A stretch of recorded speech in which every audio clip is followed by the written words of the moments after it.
That's not great. Good morning. I remembered to do a clip. Anyway,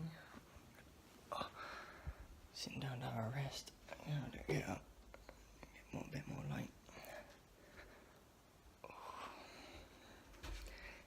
Ouch.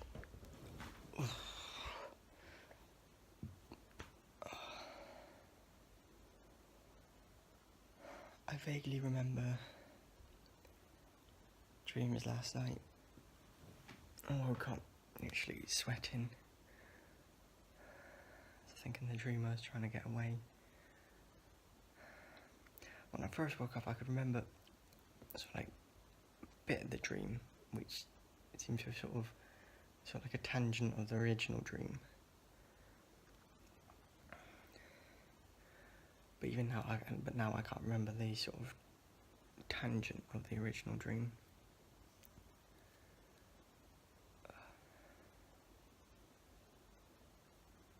It's really annoying me because I knew I remembered it, and now I can't. Anyway, it's Tuesday. Going on a bit of a road trip on Thursday, so that'll be a little bit different. Yeah, I've done some core exercises today. Once again, I managed to get my heart into the peak range for 36 minutes today. I checked yesterday. In total, yesterday, my heart was in the peak range for 47. When I first got this, I had a sort of resting heart rate about 59-60. It's got up to 64. And I actually got it as good as about 55 at one point. So the aim is to get it back down to below 60, and then try and I'd like, the amount of work I'd have to do to get it to 50, but that would be, sort of like a proper ultimate aim. But, get it back down to about below 60, but maybe to about 55 would be pretty awesome. Let's see how it goes. Anyway, toodaloo. Good evening. The weather is atrocious. It's raining, it's dark. I just want to go home, but I can't. One thing that quite upset me today at work is the fact that nobody in my team has watched either of Monty Python's Holy Grail or Life of Brian. How have they missed out on such classic pieces of British comedy? How? It should be illegal to get into your 20s having not watched at least one, if not both, of these films.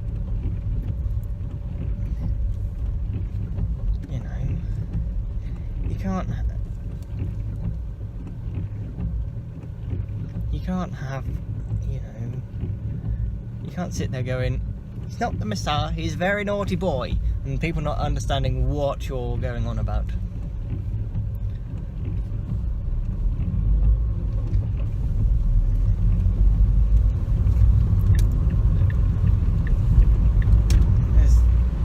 It's also in some ways towards the end, when he's being crucified, and you get the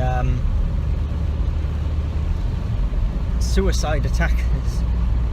It's kind of a parody of current situations when people go on suicide missions, to create terror. But those guys, don't have bombs or anything. They just kill themselves with swords.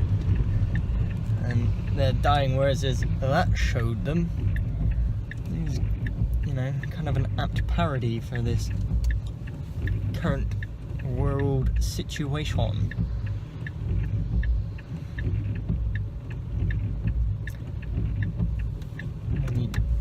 the complete madness of the comedy as well. Like, everyone goes on about the scene with the Frenchman farting in your general direction, but the funniest bit for me is the knight in the black armour. He tries to prevent them from passing, and he loses both arms and both legs and still wants to keep fighting. His response is, "It's only a flesh wound. It's more than a flesh wound, my friend."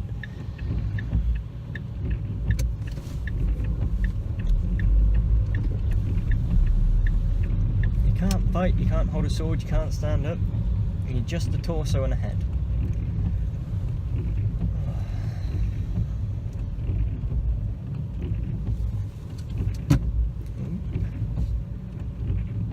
Anyway, Tuesday done.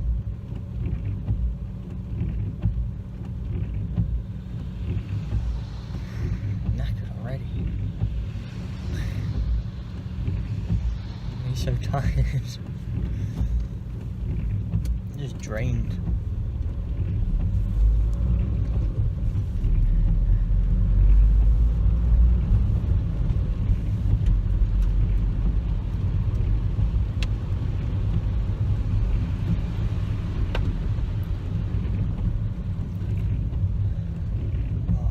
Anyway,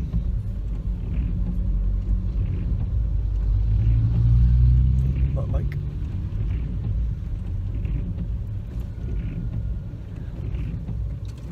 So I'm talking about Monty Python being a classic bit of, you know, British comedy, also, you know, a bit Morecambe and Wise. And that's another one. It's sort of like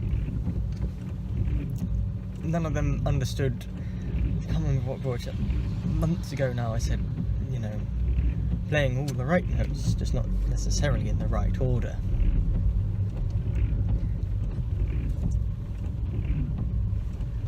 And nobody understood that. And, you know, Four Candles from the Two Ronnies.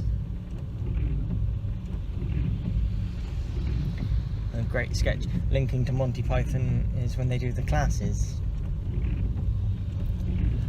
Upper class, middle class, working class. Something. I look down on him because I am upper class. From John Cleese. And then you got Ronnie Barker going, I look up to him as he is upper class, and I look down on him because I am middle class. And then Ronnie Corbett just goes, I get a crink in my neck.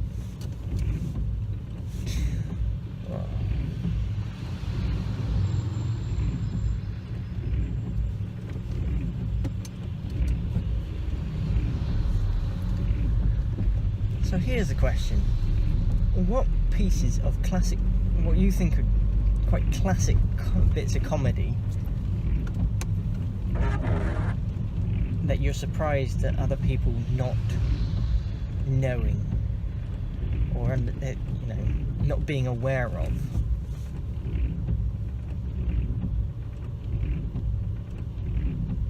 You know,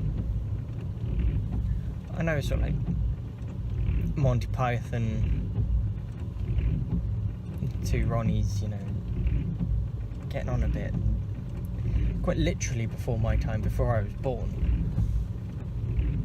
But it's on, they're on enough TV channels, and, you know, my parents had made me watch them, but because I watched them, I liked them.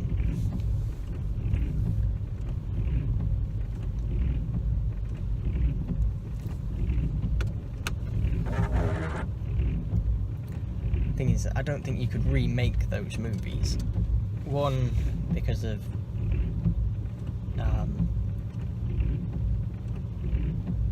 the actor, the guys who are part of Monty Python, all acting, all writing. But also, some of what made it funny was the fact that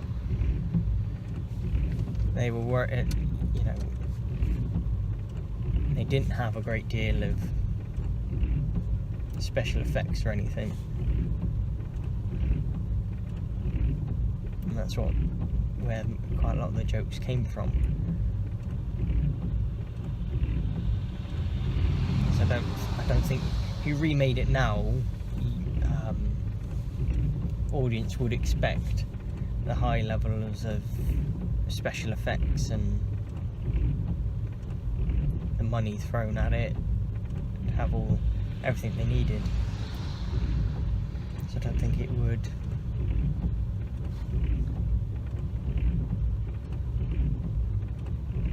It would not translate. It's not remakeable. Like, talking about unremakeable, they're redoing The Lion King.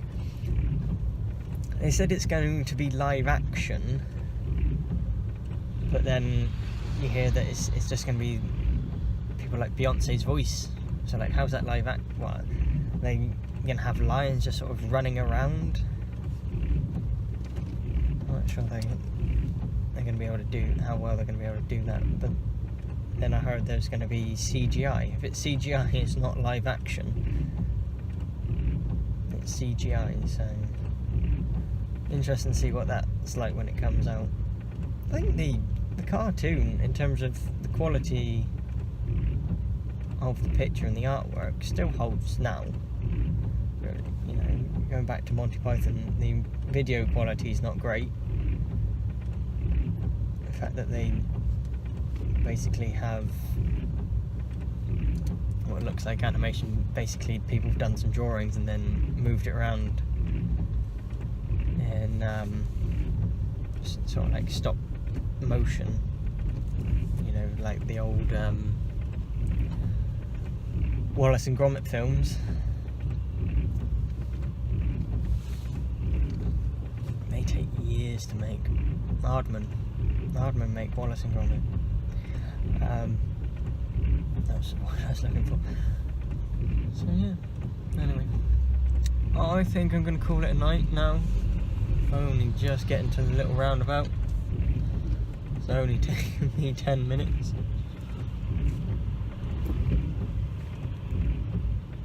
Alright, see you when on.